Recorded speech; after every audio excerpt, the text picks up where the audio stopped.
तो canter theorem को start करने से पहले आपको मैं एक एग्जांपल दिखा देता हूँ, क्योंकि इसी का यूज़ कैंटर थ्योरम के प्रूफ में होने वाला है।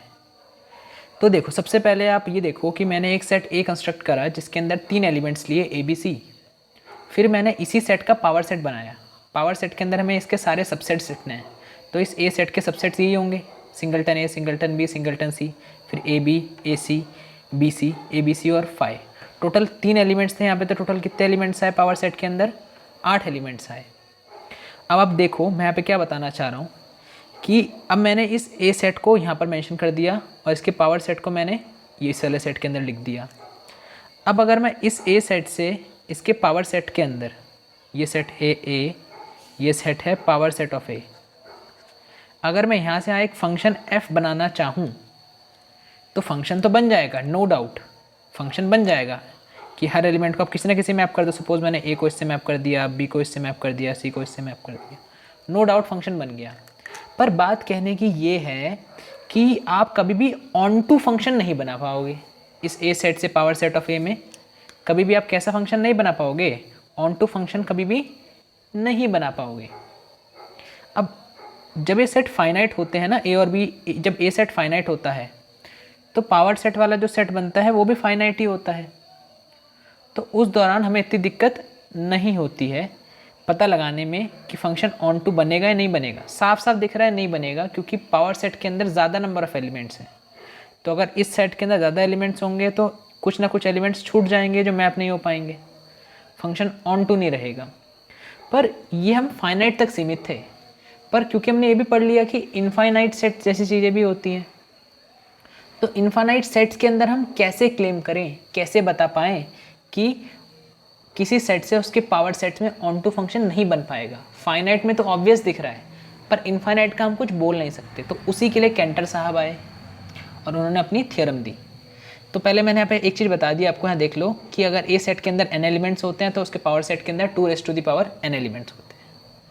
तो आपको थोड़ा ऑब्जर्वेशन मिला। मैं यहाँ पे क्या बताना चाह रहा था, इस एग्जाम्पल से बस मैं इतना बताना चाह रहा हूँ कि किसी सेट से उसके पावर सेट में ऑन टू फंक्शन नहीं बन सकता। फाइनाइट सेट में ऑब्वियस है, इनफाइनाइट सेट्स में हम प्रूव करना पड़ेगा, क्लेम करना पड़ेगा, दिखाना पड़ेगा।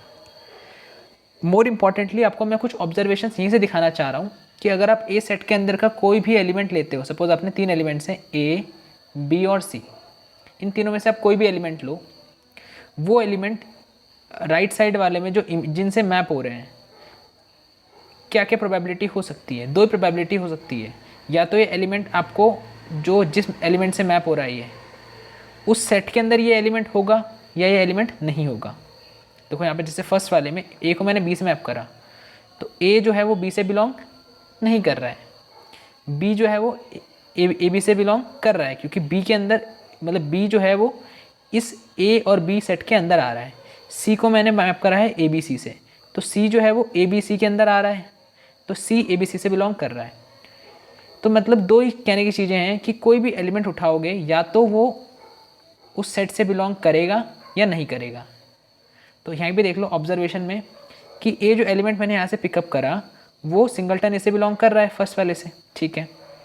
वो सिंगलटन बी से बिलोंग नहीं कर रहा, वो सी से बिलोंग नहीं कर रहा, वो ए से बिलोंग नहीं कर रहा है। मतलब एलिमेंट्स जो हैं ए सेट के वो अपनी इमेज से बिलोंग कर भी सकते हैं या नहीं भी कर सकते हैं।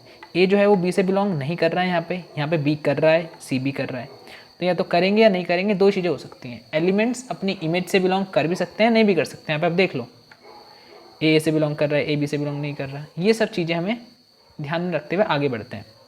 अब हम कैंटर थ्योरम को हम प्रूव कर सकते हैं। चलो शुरू करते हैं।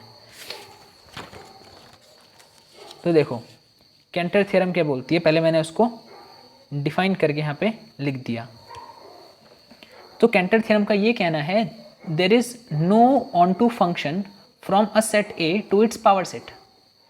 किसी भी सेट से there is no onto function from a set to its power set. किसी भी सेट से उसके पावर सेट में आप ऑन टू फंक्शन नहीं बना सकते, ठीक है। इसी को प्रूव करने जा रहे हैं। तो देखो प्रूव करने के लिए हम लोग सहारा ले रहे हैं मेथड ऑफ कॉन्ट्रडिक्शन का। मतलब हम कुछ मान के चलेंगे और आगे प्रूफ कर दें कि हमने कहीं गलती करी है, तो हमारा एजम्पशन जो है वो रॉन्ग हो जाएगा। मेथड ऑफ कॉन्ट्रडिक्शन यूज़ कर रहे हैं। तो सबसे पहले हम ए से लेकर पी में एक फंक्शन डिफाइन कर लेते हैं। अब देखो अगर मैंने ए से पी ए में एक फंक्शन डिफाइन करा, तो अगर कोई भी एलिमेंट एक्स लूँ जो ए से बिलोंग कर रहा है, तो उसकी जो इमेज है, एक्स की जो इमेज है एफ एक्स, वो पावर सेट के अंदर ही जाएगी, क्योंकि फंक्शन ए से पी ए में है, तो एफ एक्स पी ए से बिलोंग करेगा। पर पी ए का मतलब था ए के पावर सेट्स, पी ए के अंदर जो ए एलिमेंट्स थे उन्हीं के सबसेट्स आ रहे थे। इसका मतलब जो भी एलिमेंट होगा, एक्स की जो भी इमेज होगी, वो एक्चुअल में ए का ही सबसेट होगी। ए वाला सेट जो है यहाँ पे इसी का सबसेट होगी, तो एफ एक्स ए का सबसेट होगा। अब इसके बाद मैं अलग से एक set x, capital x define कर रहा हूँ। इसके अंदर आपको वो सारे एलिमेंट्स लेने हैं ए वाले सेट के जो खुद से बिलोंग नहीं कर रहे हैं। प्रूफ करने के लिए कुछ अलग तो करना ही पड़ता है ना।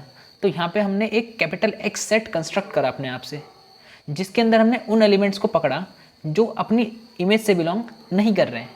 क्योंकि पीछे मैंने आपको एग्जांपल में दिखाया था कि कुछ एलिमेंट्स थे जो खुद से बिलोंग कर रहे थे इमेज में, और कुछ एलिमेंट्स खुद की इमेज से बिलोंग नहीं कर रहे थे। तो आप उन एलिमेंट्स को लेके आओ जो खुद के एलिमेंट्स खुद की इमेज से बिलोंग नहीं कर रहे हैं। ठीक है जी, ऐसा एक्स हम कंस्ट्रक्ट कर पाएंगे हमेशा, क्योंकि दो ही पॉसिबिलिटी है एलिमेंट्स के पास, या तो वो आएंगे या तो नहीं आएंगे। तो हम उनको ले रहे हैं जो नहीं आएंगे, उन वाले एक्स को ले रहे हैं।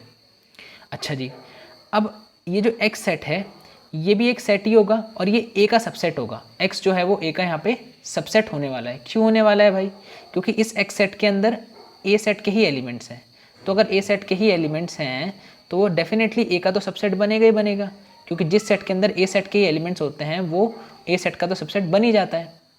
अब यहाँ पे अगर एक्स ए का सबसेट है तो एक्स पावर सेट ऑफ ए से बिलोंग करेगा, क्योंकि ए के जो भी सबसेट्स होते हैं वो पावर सेट के अंदर ही आते हैं। तो एक्स सेट भी क्या होगा? पावर सेट ऑफ ए से बिलोंग करेगा। यहाँ तक तो मेरे को लगता नहीं कोई दिक्कत है। हमने क्या करा, फिर से सुन लो। पहले मैंने ए सेट से पावर सेट ऑफ ए में एक फंक्शन बनाया, फिर मैंने एक्स के अंदर का एक एलिमेंट लिया एक्स।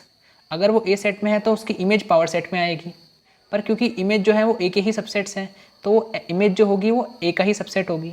फिर मैंने अपनी तरफ से एक फंक्शन सेट एक्स डिफाइन करा जिसके अंदर उन एलिमेंट्स को लिया जो खुद के इमेज से बिलोंग नहीं कर रहे थे। ले सकते हैं बिल्कुल ऐसा। अब ये जो एक्स सेट आएगा ये ए का ही सबसेट आएगा, क्योंकि इसके अंदर जो एलिमेंट्स लिए गए हैं वो ए सेट से ही लिए गए हैं, तो एक्स ए का सबसेट ही होगा। अब इसका मतलब क्या है? अगर एक्स ए का सबसेट है और जितने भी सबसेट्स होते हैं वो किस सेट में जाते हैं? पावर सेट ऑफ ए में ही जाते हैं। तो अगर एक्स ए का सबसेट है तो एक्स पावर सेट ऑफ ए से ही बिलोंग करेगा, नो डाउट। अब इतनी बात क्लियर होने के बाद अब आगे देखते हैं। अब हम कॉन्ट्रडिक्शन मेथड एज्यूम कर रहे हैं। अभी तक हमने कहीं भी कॉन्ट्रडिक्टरी कुछ नहीं लिया। अब हम पहली बार एज्यूम कर लेते हैं कि लेट अस एज्यूम। अब हम एज्यूम करने जा रहे हैं कि फंक्शन ऑन टू है। हमें दिखाना यह है कि कोई भी ऑन टू फंक्शन नहीं मिल पाएगा सेट्स ए से उसके पावर सेट में। पर अब हम उल्टा एज्यूम कर रहे हैं। हम ऐसा एज्यूम कर रहे हैं कि मान लो कि फंक्शन ऑन टू है। Now we are assuming that function is onto. अच्छा, ऑन टू होने से क्या होगा इसका आगे देखते हैं। ऑन टू का मतलब क्या होता है कि हर एलिमेंट की पावर सेट के अंदर जितने भी एलिमेंट्स हैं उन सब की कोई ना कोई प्री इमेज मिल जाएगी ए सेट के अंदर। तो क्योंकि एक्स सेट जो था वो ए सेट, एक्स जो था वो पावर सेट ऑफ ए में आ रहा है। ध्यान से बात सुनो, ये जो एक्स सेट है वो पावर सेट ऑफ ए में आ रहा है। अगर ये पावर सेट ऑफ ए में आ रहा है तो ये किसी ना किसी एलिमेंट्स की तो इमेज रहा होगा ना। ये एक्स सेट जो है वो किसी ना किसी की तो इमेज रहा होगा, क्योंकि हम फंक्शन को ऑन टू मान के चल रहे हैं। तो बस उसी को आगे बताने जा रहा हूँ कि अब क्योंकि फंक्शन ऑन टू है तो एक अल्फ़ा मिलेगा ए सेट के अंदर जिसकी इमेज, अल्फ़ा की इमेज एक्स होगा। बिल्कुल, क्योंकि एक्स पावर सेट का सबसेट था तो किसी अल्फ़ा की तो इमेज होगा ना, जहाँ अल्फ़ा ए से आ रहा होगा। ठीक है, अब अल्फ़ा ए से आ रहा है और एफ अल्फ़ा एक्स में। अब देखो कितनी मज़ेदार बात। एक एलिमेंट अल्फ़ा है ए सेट का जिसकी इमेज जो है वो एक्स सेट है। दो ही पॉसिबिलिटी हो सकती हैं, या तो एलिमेंट एक्स से बिलोंग करेगा, या तो एलिमेंट्स खुद की इमेज से बिलोंग करेगा, या तो वो बिलोंग नहीं करेगा। तो देखो यहाँ मैंने दो केस बना दिए।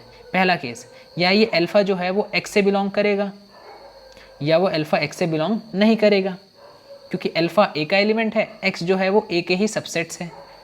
तो कोई भी एलिमेंट अपने सबसेट के अंदर आ भी सकता है या नहीं भी आ सकता है। तो अगर अल्फ़ा एक्स में हुआ, दो केस देखो। पहला, अगर अल्फ़ा मान लो एक्स में है, अल्फ़ा अगर एक्स में है तो एक्स के अंदर कौन एलिमेंट आते हैं? एक्स सेट के अंदर हमने स्टार्टिंग में ही कंस्ट्रक्ट करा कि एक्स सेट के अंदर वो एलिमेंट्स आते थे जो खुद की इमेज से बिलोंग नहीं करते। तो क्योंकि अल्फ़ा एक्स में आ रहा है इसका मतलब अल्फ़ा अपनी इमेज से बिलोंग तो नहीं करेगा। Alpha doesn't belong to F alpha. अब अल्फ़ा एफ अल्फ़ा में बिलोंग नहीं कर रहा है और एफ अल्फ़ा देखो किसके इक्वल है ऊपर? एक्स के। तो यहाँ पे एफ अल्फ़ा की जगह एक्स रख दो तो क्या मिलेगा? Alpha doesn't belongs to X. अरे भाई ये क्या हो गया, ऊपर तो बोला अल्फ़ा एक्स में है और यहाँ पे क्या दिख गया हमें कि अल्फ़ा एक्स में नहीं है। चलो हम मान लेते हैं, मान लो ये गलत रहा हो, कुछ दूसरा देखते हैं। सपोज़ ये जो अल्फ़ा था फर्स्ट केस में तो एक्स में था, अब मान लेते हैं कि मान लो अल्फ़ा एक्स में नहीं है। अब अगर अल्फ़ा एक्स में नहीं है इसका क्या मतलब है, अल्फ़ा एक्स में नहीं है मतलब अल्फ़ा जो है वो अपनी इमेज से बिलोंग करेगा। क्यों? क्योंकि जो एलिमेंट खुद से बिलोंग नहीं करते हैं वो एक्स में होते हैं, जो एलिमेंट एक्स में है वो खुद से बिलोंग नहीं कर रहे हैं। अब अगर वो खुद से बिलोंग कर रहा होगा तो एक्स में तो नहीं होगा, ये बात तो कन्फर्म है। तो वही मैंने लिखा है कि अगर मान लो अल्फ़ा एक्स में नहीं है मतलब अल्फ़ा एफ अल्फ़ा से बिलोंग कर रहा हो। अब अल्फ़ा एफ अल्फ़ा एक्स के इक्वल है तो एफ अल्फ़ा की जगह एक्स रख दो, तो क्या आ जाएगा, अल्फ़ा बिलोंग्स टू एक्स।